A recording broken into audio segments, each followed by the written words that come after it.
Voilà. Jean-Baptiste Ayrault, bonjour. Bonjour. Merci d'avoir accepté cette audition pour notre commission d'enquête France Insoumise. Est-ce que d'abord, tu pourrais te présenter, s'il te plaît, même si tout le monde te connaît? Alors moi, je m'appelle Jean-Baptiste Ayrault. Je suis porte-parole de l'association Droit au logement et militant depuis sa création en 1990. Là, on pourrait qualifier militant du logement. D'accord. Tu es sur quelle connexion, là? Wi-Fi? Ouais, je suis Wi-Fi, ouais. Ah oui, le son. Ouais, bon, alors. Je suis comment? Ouais, je suis chez Free. Ok, ok. Bah, c'était peut-être juste un Hum, instant.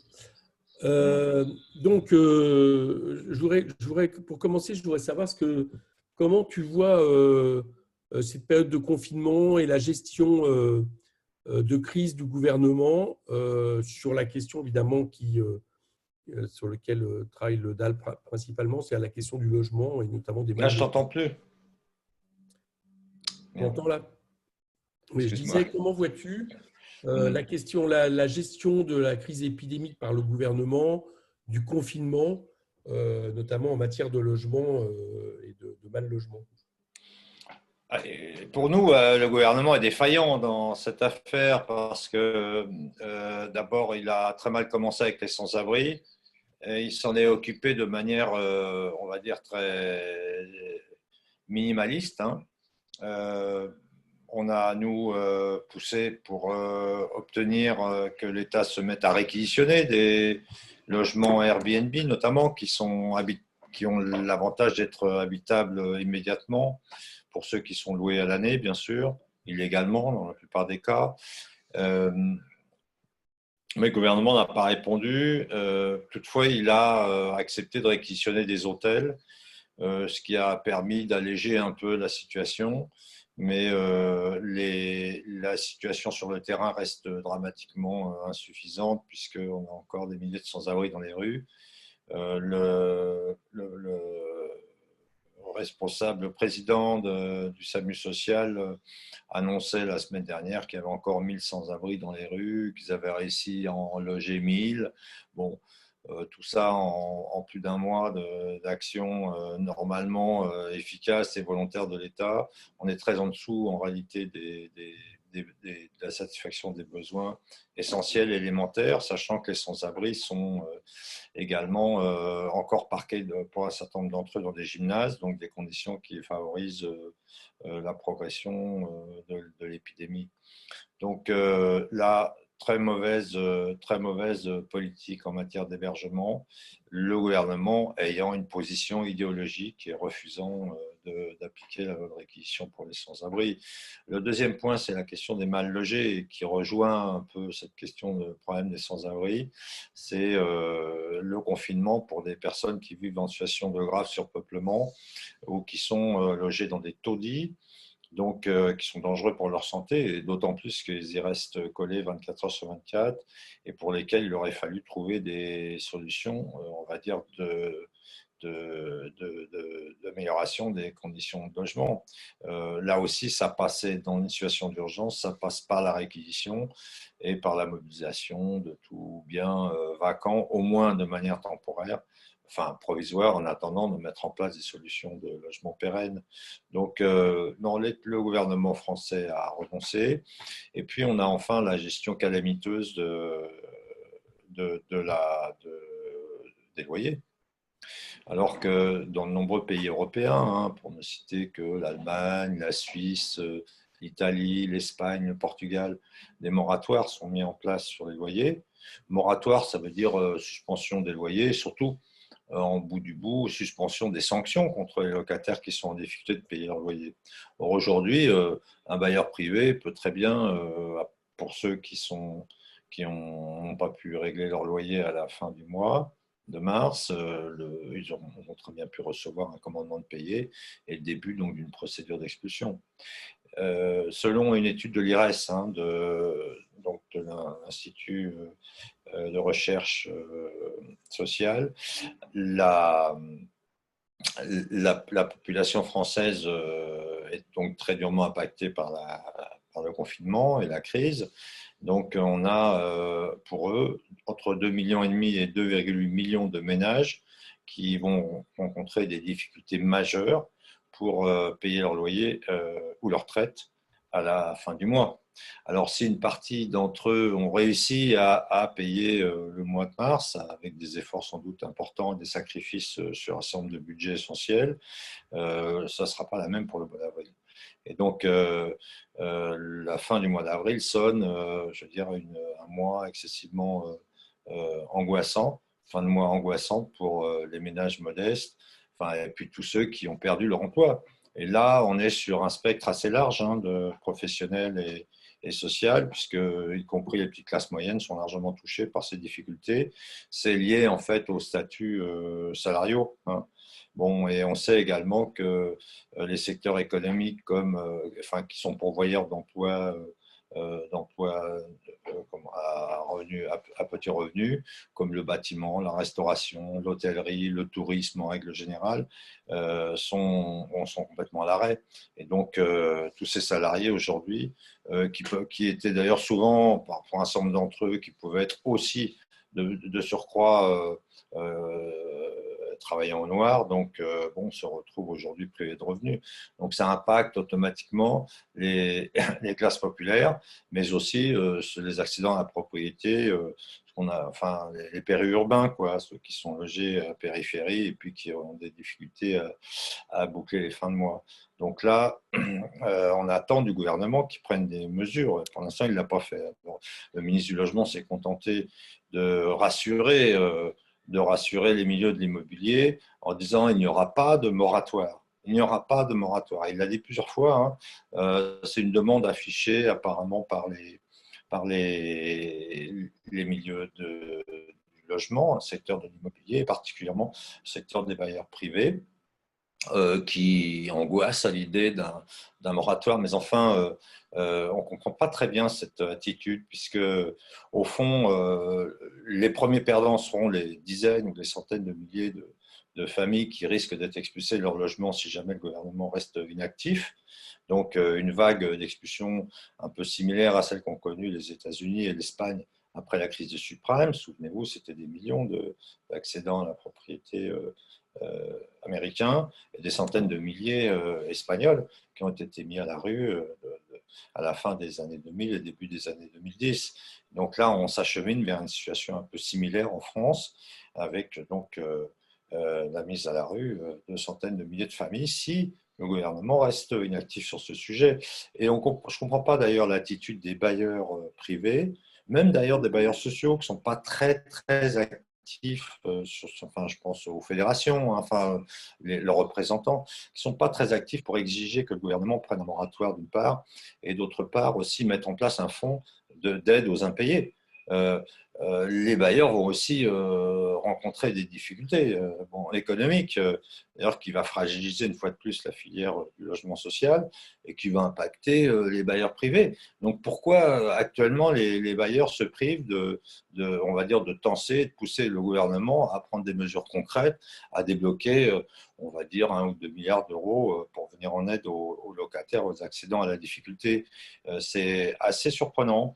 Et donc, c'est à peu près la somme qui serait nécessaire, peut-être un peu plus, évidemment, si on prend en compte la crise sociale qui vient avec la montée du chômage. Donc là, pour nous, il y a la nécessité vraiment impérative de réagir et de défendre l'intérêt de ceux qui sont aujourd'hui en difficulté, à la fois les locataires, les accédants à la propriété, mais aussi les mal logés et les sans logis. Donc, on a lancé un appel sur ce sujet-là, qui s'appelle pour un moratoire suspendant nos loyers, et donc qui est soutenu aussi par la France Insoumise, et donc qui est aussi pas évident, c'est-à-dire pour les locataires se dire je m'engage à suspendre le paiement de mon loyer, ça coule pas de source dans la période. Mais en tout cas, ceux qui ne peuvent pas payer ne doivent pas payer. On ne peut pas payer, on ne paye pas. Il faut l'afficher. Je pense que la meilleure manière aujourd'hui de se défendre par rapport à cette situation, c'est de dire je ne peux pas, je ne paye pas. Et je le revendique. C'est-à-dire, d'où l'intérêt justement de participer à cet appel. Et pour les locataires qui peuvent encore payer, qui ont un salaire, tout ça, ou qui ont, on va dire, un peu d'économie, et bien, un peu d'épargne, et bien aussi soutenir même dire je soutiens, je fais grève quelques jours pendant le mois de mai, du 1er mai, par exemple, le 11 mai, jusqu'à la fin du confinement. Je fais grève de loyer. Voilà. Donc, il y a des possibilités comme ça. Il y a quelques immeubles aussi qui commencent à s'organiser. Ça commence à en parler. Hein, et des locataires qui disent, mais moi, je ne peux pas accepter que mes voisins soient expulsés. Je suis solidaire d'eux. Et donc, je m'engage et on va s'engager, tout l'immeuble, on va s'engager pour demander aux propriétaires de mettre en place un moratoire, puisque le gouvernement ne veut pas le faire. Voilà, donc ça, c'est les mesures à court terme. Maintenant, et c'est la mobilisation qu'on peut faire de chez nous, au fond. Bon, il y a quelques risques qu'il faut bien mesurer, qui est en gros le risque de recevoir un commandement de payer qui va coûter aux alentours de 100 euros dans le mois, enfin à partir du deuxième mois d'impayé. En gros, c'est à peu près ça le risque majeur qu'il y a. Et puis, après, on rentre dans les procédures d'expulsion et là, il faudra se mobiliser.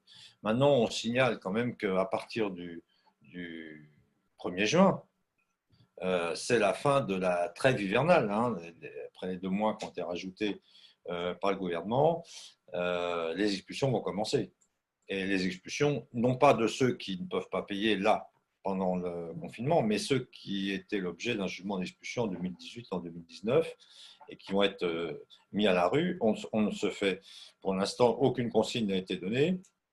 Et on redoute évidemment qu'il y ait des expulsions massives pour rattraper le retard de tous ceux qui étaient menacés dès le 31 mars. Bon. Donc là aussi, il va falloir se mobiliser sur le terrain et faire organiser des piquets en bas des immeubles, solidariser les habitants et comment dirais-je, faire connaître en tout cas les risques d'expulsion qui peuvent peser sur tel ou tel locataire dans tel ou tel immeuble et dans tel quartier. Bon, organiser des mobilisations de quartier et d'immeubles. Voilà. Maintenant, sur les mesures à prendre à long terme, enfin à moyen terme, à très moyen terme même, hein, parce qu'il faut bien savoir aussi qu'une crise immobilière se dessine. Cette crise immobilière, elle se traduit évidemment par un risque on va dire, d'effondrement de la filière des promoteurs immobiliers, un peu comme un château de cartes, hein, comme ça a pu arriver en 90, 91, et comme ça aurait pu arriver en 2008.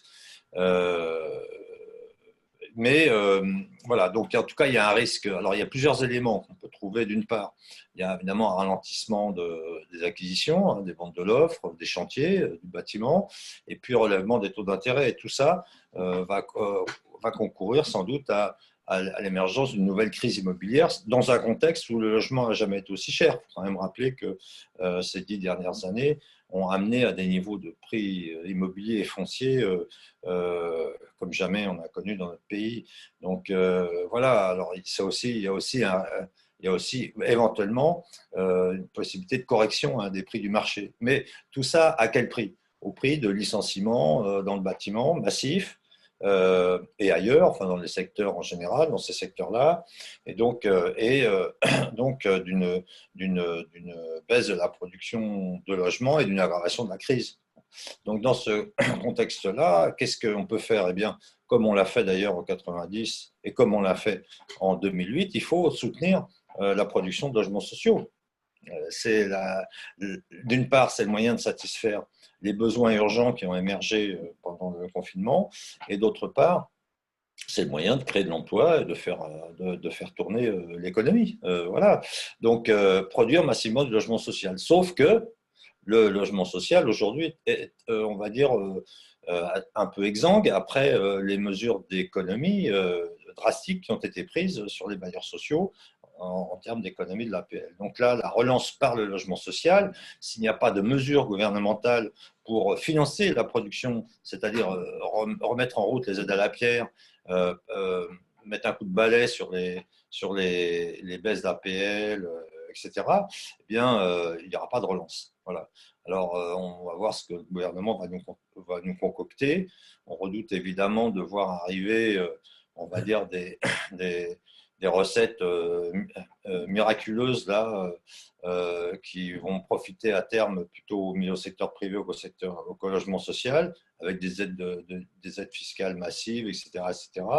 Bon, donc, on va voir un peu comment les choses se dessinent. Mais c'est évident qu'il faut relancer la production massive de logements sociaux. Et puis aussi, il va falloir alléger la dette des locataires et la quittance des locataires en règle générale des accédants à la propriété. Donc, ça passe par une baisse des loyers, hein, importante. Par exemple, dans un des immeubles que j'ai rencontré les locataires d'un immeuble là récemment, qui demande une baisse de loyer de 50%, parce qu'ils connaissent tous une baisse des revenus. Même s'ils ont encore un petit peu d'argent de côté, ils savent qu'ils ne vont pas tenir longtemps. Donc, il faut baisser les loyers. C'est impératif. Et c'est une manière aussi de donner, de maintenir les gens dans leur logement, ce qui est absolument essentiel. Enfin, je veux dire, perdre son boulot, c'est dur, c'est très dur, mais perdre son logement, c'est encore plus violent, parce qu'on se retrouve à la rue et dans des conditions de vie insupportables, inadmissibles. C'est la vie de famille qui disparaît. Enfin, c'est tout un projet de vie qui est foutu en l'air et ça finit assez vite au cimetière. Enfin, c'est comme ça. C'est une forme de cruauté sociale qui est absolument pas prise en compte ou qui est très peu prise en compte aujourd'hui par le politique et particulièrement les politiques libérales. Ok, donc si je résume là tout de suite, pour faire face à la crise en train de se développer, c'est pas d'expulsion. Oui, si je résume, pour faire face à la crise qui est en train de se développer, c'est pas d'expulsion, moratoire des loyers. Et à moyen terme, c'est baisse des loyers, construction de logements sociaux et réquisition. C'est un peu ça ce qui pourrait éviter une crise encore plus énorme du logement en France, quoi.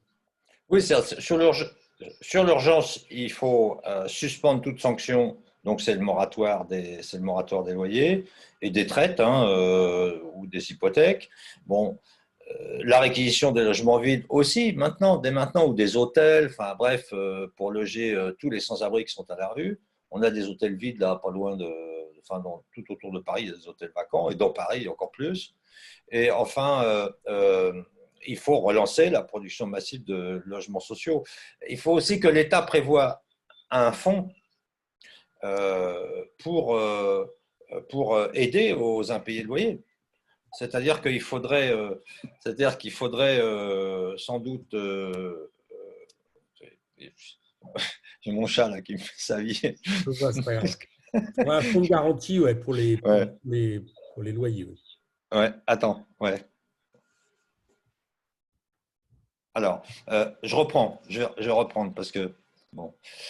Donc, il est très important de réquisitionner pour loger les personnes qui sont sans abri, de suspendre les expulsions dans les mesures d'urgence, hein, de mettre en place un moratoire des loyers, ce qui veut dire d'empêcher toute sanction à l'encontre des locataires en difficulté qui ne peuvent pas payer leur loyer, et de prévoir un fonds d'aide aux impayés de loyer, même si celui-ci ne couvre pas la totalité des impayés. Je pense que, bon, après tout, on pourrait apurer la dette des locataires logés par des riches propriétaires ou des groupes financiers, bon, comme l'a fait l'Espagne. Bon. Donc, voilà. Et enfin, et à terme, ça veut dire baisser les loyers et produire massivement des logements sociaux. En gros, c'est vers ça qu'il faut aller. Sinon, on a une situation qui va devenir catastrophique avec des centaines de milliers de familles qui risquent d'être expulsées de leur logement dans les prochains mois. Jugement à partir de cet automne et expulsion à partir de l'année prochaine. Est-ce que là, il va y avoir normalement une loi d'urgence numéro 2 et un plan, on annonce déjà un plan de loi de finances rectificative numéro 3. Donc ça, vous, ce que vous demandez, le DAL, c'est que dans cette loi d'urgence, il y ait un volet logement qui prenne en compte toutes les revendications que tu viens de proposer et qui est du coup aussi un volet financier qui permette de l'appliquer. C'est ça votre exigence vis-à-vis du gouvernement aujourd'hui? Oui, c'est des mesures législatives immédiates et des mesures concrètes à la fois au plan financier et au plan de l'action, on va dire, des institutions, des préfets, quoi. Donc là, il faut débloquer financièrement, il faut débloquer tout de suite 500 millions d'euros, à peu près 1 milliard d'euros par mois de confinement, pour financer ce fonds d'aide aux impayés. Et puis, du point de vue légistique, il faudrait évidemment suspendre les sanctions, c'est-à-dire prévoir tout simplement qu'un moratoire des loyers ou un moratoire des sanctions contre les locataires. Le gouvernement a quand même beaucoup esquivé ces sujets-là. Le ministre du Logement a renvoyé systématiquement sur le 115, alors le ministre du Logement a renvoyé systématiquement sur la DIL, qui n'a pas de moyens supplémentaires pour faire face à l'afflux des demandes des locataires, d'une part, et d'autre part, la DIL qui renvoie sur le FSL. Donc, le gouvernement renvoie sur le FSL, la DIL renvoie sur le FSL, qui a un budget qui est limité à 350 millions d'euros par an, qui est épuisé en général au mois d'août ou au mois de septembre, et qui n'a pas été abondé d'aucune manière par le gouvernement. Donc, on est là vraiment sur on va dire une forme d'enfumage, quoi. Vous inquiétez pas, on s'occupe de vous, mais en réalité, ils font absolument rien. Est-ce que vous avez, le DAL, des contacts avec le gouvernement actuellement sur cette situation ou pas du tout? À nous, le gouvernement ne nous répond pas. On a fait un courrier dès courant mars, on n'a eu aucune réponse du ministre du Logement. Donc, nous, on n'a absolument aucun contact avec le gouvernement, ce qui est moins le cas des milieux professionnels qui ont des réunions régulières manifestement avec le ministre du Logement. Même chose pour les associations, on va dire humanitaires, qui sont dans l'hébergement, qui gèrent des structures d'hébergement. Je crois que les associations de locataires ont été au moins réunies une fois, ont eu droit à une réunion avec le ministre du Logement. Bon, mais pour l'instant, l'idée du moratoire, elle n'est pas défendue par tout le monde, d'une part, et d'autre part, l'idée de lancer un mouvement de suspension temporaire, provisoire des loyers pour faire pression, n'a pas non plus emporté l'adhésion générale, quoi. Alors, il faut quand même le souligner, il y a des villes qui ont d'elles-mêmes décidé de suspendre, voire même d'annuler le prix des logements de leur parc de logements sociaux. Il y a plusieurs villes qui ont fait ça. Oui, oui, il y a quelques villes, alors, on peut dire la ville de Bobigny, s'est lancée là-dedans, mais c'est un contexte un peu particulier parce qu'ils ont des difficultés manifestement au niveau électoral. Les municipales n'ont pas été une grande réussite pour eux. Et d'autre part, le bailleur social municipal est sous tutelle puisque la mairie a creusé un déficit important et donc a mis en difficulté la structure. Donc voilà, on pourrait dire que c'est une manœuvre un peu démagogique de dire on supprime un mois de loyer à l'ensemble des locataires. Il y a un petit côté comme ça. Ceci étant, eh bien, on aimerait que d'autres bailleurs fassent la même. Alors, du côté des bailleurs sociaux, c'est vrai que l'idée, c'est néanmoins de pas trop on va dire, attaquer les locataires ou leur faire peur, mais bon, ça dépend des bailleurs en réalité. Il y a des bailleurs sociaux qui font un peu attention. On peut dire que les offices HLM font un peu plus gaffe. Bon, il y a le côté aussi proximité électorale qui doit jouer. Et par contre, les SAHLM sont plus à l'attaque, sont plus au taquet pour récupérer les loyers. Bon, donc voilà, on a aussi des bailleurs, le bailleur de la Caisse des dépôts et consignations qui dénonce des locataires qui harcèlent des locataires qui ont installé des banderoles aux fenêtres pour demander le moratoire, zéro revenu, zéro loyer, etc. Et donc, voilà, on a quelques exemples de cette nature où l'expression, le mode d'expression qui est aujourd'hui limité, parce qu'on ne peut pas le manifester dans la rue, eh bien, est sanctionné aussi par certains propriétaires. Donc, là aussi, sur ces sujets-là, il y a à faire. Maintenant, il faudrait que le gouvernement prononce un moratoire. Je veux dire, bon, il n'y a pas 36 solutions.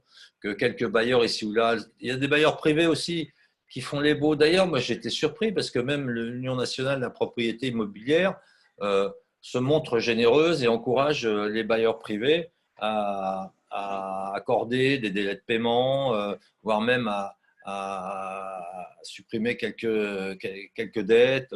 Bon, c'est surprenant, c'est un peu inattendu de la part de l'UNPI. Bon, nous, on les aurait plutôt. Alors, par contre, ils sont contre le moratoire. Pas de moratoire. Hein. Là, ils rejoignent le gouvernement et d'une certaine manière, ils sont très très proches aujourd'hui des institutions du gouvernement. Ils défendent la même ligne, quoi. Autrement dit, soyez gentils. Ça nous rappelle les mots de Macron quand ils ont supprimé, quand ils ont fait le coup de rabot de 5 euros sur les APL et qui s'était tourné vers les bailleurs privés en leur disant soyez gentils, acceptez de faire une petite économie sur les loyers. Bon, ce qu'ils n'avaient jamais fait. Donc on est là. On peut dire que pour l'instant, en tout cas, moi personnellement, je trouve que les bailleurs ne défendent pas vraiment leurs intérêts. Et ils vont se retrouver dans une situation difficile qui va être de gérer des dizaines et des dizaines de milliers d'expulsions. Donc ils vont perdre beaucoup d'argent. Voilà, pour nous, il serait logique que tout le monde se tourne vers le gouvernement et dise bon, maintenant, il faut des mesures. Il faut des mesures concrètes. On ne peut pas accepter que des centaines de milliers de familles soient menacées d'une expulsion, qu'il y ait des procédures massives qui soient mises en place et qu'on ait une crise sociale encore aggravée par la mise à la rue de dizaines de milliers de familles, quoi. Donc, voilà, pour nous, il est temps peut-être de réagir. Alors, l'échéance du 1er mai là, va être aussi une échéance importante. Je pense que les bailleurs risquent de revoir leur stratégie, hein, parce qu'incontestablement, on va avoir beaucoup de gens qui vont se retrouver en impayés. Ok, donc on a compris l'appel. Il y a aujourd'hui une crise épidémique, il y a une crise sanitaire, il y a une crise alimentaire, malheureusement, qui est en train de se dessiner. Il y a une crise sociale en devenir. Il ne faudrait pas qu'en plus, il y ait une crise du logement qui s'aggrave. Et donc aujourd'hui, l'appel du DAL, c'est moratoire, fonds de garantie immédiat, pas d'expulsion. Et moi, ce que je note, c'est que dans les chiffres que tu donnes du coût entre guillemets de cette politique, par exemple, le rétablissement de l'ISF permettrait largement d'y faire face d'un point de vue financier. Donc voilà, c'est quelque chose d'atteignable. Oui, bien sûr. Bien sûr, bien sûr. Bien sûr, non, c'est pas. On n'est pas dans une difficulté majeure en termes de logement. On peut relancer la production de logements sociaux avec l'épargne populaire. Et puis, on met des aides à la pierre. On revient aux milliards d'euros qui étaient versés chaque année il y a 20 ans pour la production de nouveaux logements sociaux. Et enfin, on abonde un fonds d'aide aux impayés de loyer qui est aujourd'hui malheureusement très insuffisant. Voilà. Ok, donc l'appel, d'abord, c'est d'appeler à signer. Tu peux redonner le nom du… D'accord. Voilà. Donc, voilà, on appelle aujourd'hui chacun et chacune dans son logement, qu'il soit propriétaire, qu'il soit hébergé, qu'il soit locataire, à signer l'appel pour un moratoire, suspendons nos loyers. Donc, ce qui veut dire que pour les locataires, ils peuvent s'engager à suspendre leur loyer pour quelques jours à partir du 1er mai. Ça sera un geste revendicatif un peu concret. Donc, autrement dit, payer leur loyer en retard. Hein, c'est une hypothèse. Moi-même, j'ai suspendu mon loyer depuis fin mars. Voilà, et bon, je vais continuer pendant le mois d'avril. Je pense qu'à un moment donné, le bailleur va se manifester. Pour l'instant, je n'ai pas eu de retour sur le sujet. Et donc, j'attends. J'attends, comme beaucoup de locataires solidaires qui ont décidé qui refusent que leurs voisins soient mis à la porte et qui vont faire un travail aussi dans leur immeuble, dans leur cage d'escalier, sur leur palier, pour qu'on se solidarise et on se serre les coudes. Ok, Jean-Baptiste Ayrault, merci. Et si le ministre de Normandie nous écoute, eh ben, il a déjà ses articles de loi prévus avec ce que tu viens d'émettre. Voilà, on ne peut que le souhaiter. Voilà, on peut au moins faire des vœux de ce type-là. Merci Jean-Baptiste Ayrault, à bientôt. Et merci de votre soutien. Ouais.